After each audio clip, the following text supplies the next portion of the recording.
Radhe Radhe friends, जय श्री कृष्णा। तो आज हम इस वीडियो में जानेंगे 2025 में एकादशी का व्रत कब किया जाएगा और पारण कब किया जाएगा। उत्पन्ना एकादशी वही दिन है। इस दिन भगवान विष्णु की देह से एकादशी देवी का प्राकट्य हुआ था, इसीलिए इस दिन का विशेष महत्व है।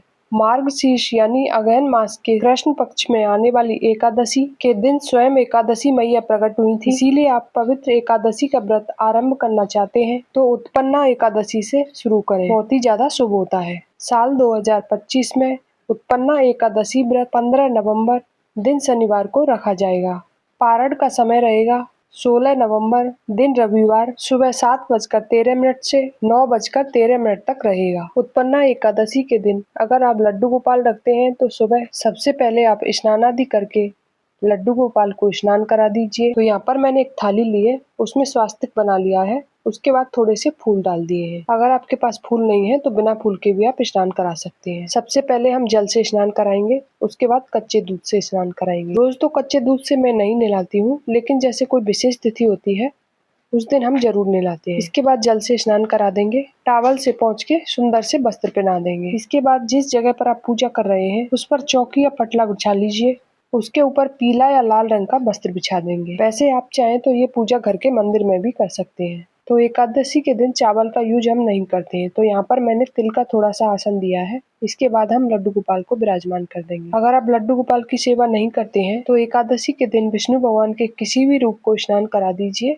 और पूजा कर लीजिए। इसके बाद 2 जगह आसन दे देंगे, एक जगह गणेश जी के लिए और दूसरी जगह गौ माता के लिए। मेरे घर के मंदिर में गौ माता का विग्रह है तो मैंने रख लिया है। आपके पास नहीं है तो कोई बात नहीं, इनके बिना भी पूजा आप कर सकते हैं। इसके बाद हम गणेश जी को विराजमान कर देंगे। देखिए, आज की पूजा में विष्णु भगवान का कोई भी स्वरूप आपके पास है, फोटो है, मूर्ति है, उसी से आप पूजा कर सकते हैं। एकादशी के दिन गौ माता का होना बहुत ही ज्यादा शुभ होता है। अगर हो आपके पास तो आप रख लीजिए। इसके बाद हम फूल से सभी को स्नान करा देंगे भावपूर्वक। अच्छा, एक चीज और, मैंने लड्डू गोपाल को वस्त्र तो पहना दिए, लेकिन गहने पहनाना मैं भूल गई। अभी मेरे पास उनकी जो भी ज्वेलरी है, कान के, गले का, उन सभी को मैं पहना दूंगी। इसके बाद जैसे आप चाहें आप श्रृंगार कर सकते हैं। श्रृंगार करने के बाद हम सभी को रोली और चंदन से टीका कर देंगे। इसके बाद गणेश जी को वस्त्र रूपी कलावा समर्पित कर देंगे। इसी के साथ हम गौ माता को लाल रंग की चुनरी उड़ा देंगे। इसके बाद आप श्रृंगार अगर लाए हैं तो एकादशी माता को समर्पित कर सकते हैं। इसके बाद हम सभी को फूल समर्पित कर देंगे।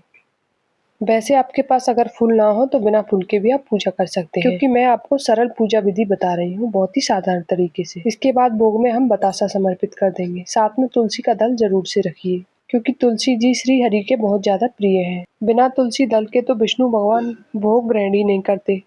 आज के दिन आपको चावल से बनी हुई चीज कोई भी चीज नहीं चढ़ानी, तो जहाँ भी आपको जगह मिल जाए वहाँ आप रख दीजिए। साथ में मैंने चावल की जगह तिल समर्पित करे हैं। इसके बाद भोग में हम कोई भी ऋतु फल चढ़ा देंगे जो भी आपके घर में अवेलेबल हो। तो देखिए, मैंने यहाँ पर धूप, दीप सब कुछ तैयार कर लिया है। अब हम दीप को प्रज्वलित कर लेंगे। इसके बाद हाथ में फूल या फिर तिल ले लेंगे। चावल एकादशी के दिन नहीं लेने हैं। हाथ में फूल लेके हम कथा सुन लेंगे।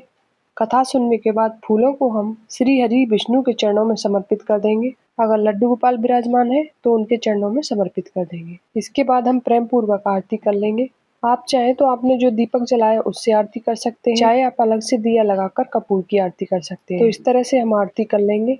इसके बाद जल हाथ में लेंगे और चौकी के ऊपर 2 बार वार देंगे, यानी आचमन कर देंगे। हिंदू धर्म में कोई भी पूजा पाठ करते हैं, इस तरह से हम 2 बार आचमन कर देते हैं, उसके बाद ही हमारी पूजा पूर्ण होती है। इस तरह से करने के बाद हम दोनों हाथ जोड़ के प्रार्थना करेंगे, हे विष्णु भगवान, पूजा में रही कमियों के लिए हमें क्षमा करें और अपनी कृपा हमारे ऊपर बनाए और हमारी सारी मनोकामना को पूर्ण करें। इस तरह से हमारी एकादशी की व्रत पूजा पूर्ण होती है। इसके बाद आपने फल फ्रूट का जो भी भोग लगाया है उसको आप ग्रहण कर सकते हैं और अपने घर में बांट दीजिए। मिठाई, बतासे, जो भी प्रसाद है उसको आप अपने घर में प्रसाद में बांट सकते हैं। जिस लोटे से आपने कथा करी है उस जल को सूर्य नारायण को अर्घ दे देंगे। और अगर आपने कोई भी चीज अपने श्रृंगार में एकादशी माता के लिए चढ़ाई है, जिस दिन आप पारण करेंगे उस दिन आप सीधा निकालेंगे, उस समय आप इसे दान कर सकते हैं। तो ये पूजा सुबह में की जाती है। इसके बाद आप चाय, दूध, फल ग्रहण कर सकते हैं, मिठाई ग्रहण कर सकते हैं। तो इस तरह से एकादशी का व्रत किया जाता है। अब आती है पारण की बात। तो वैसे तो वीडियो में मैंने पहले आपको बता दिया है, एक बार फिर से बता देती हूँ। 15 नवंबर